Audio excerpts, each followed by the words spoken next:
corporate governance structures have been there, and the people who felt it wise to put corporate governance in place, they had it. They saw it.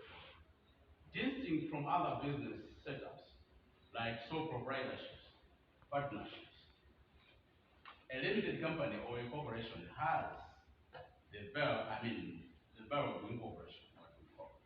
And we have the separation between ownership and management. Managers are not the owners of the business.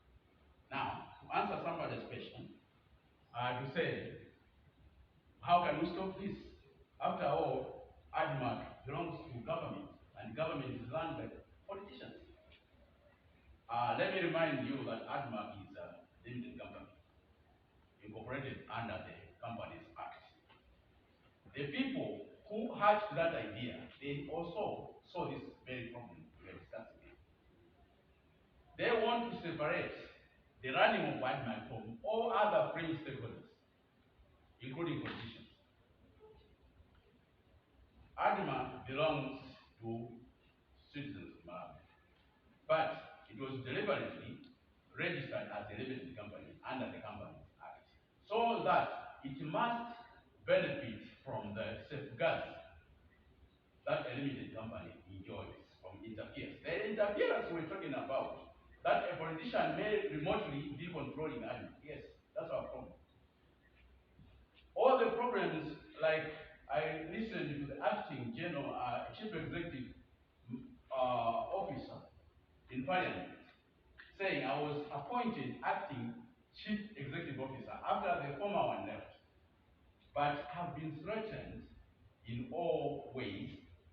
And what I've done is I've relocated to Malangana from that office. That's undue influence. That's why we want to strengthen this framework called corporate governance.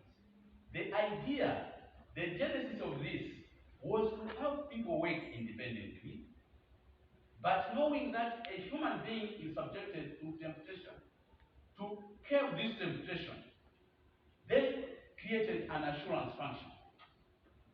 The audit function which should directly report to the board, bypassing the executive.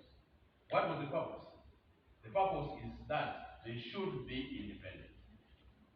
How do we, who runs, who is responsible for the controls and accountability? Like I said, this is enterprise management, not in silos, but systematic. So as the people in the front, the executive, are working, taking the risk, every day they are identifying gaps and loopholes. Now, risk management, which is the second line of defense, they are picking these gaps every day. And these gaps are being recorded and are informing policy. Policy is the document, policy is the framework that governs the working of the corporation. So who is responsible? It's the workers on the ground, it's the customers, the feedback they give to the organization, those people who draft the policies for the organization.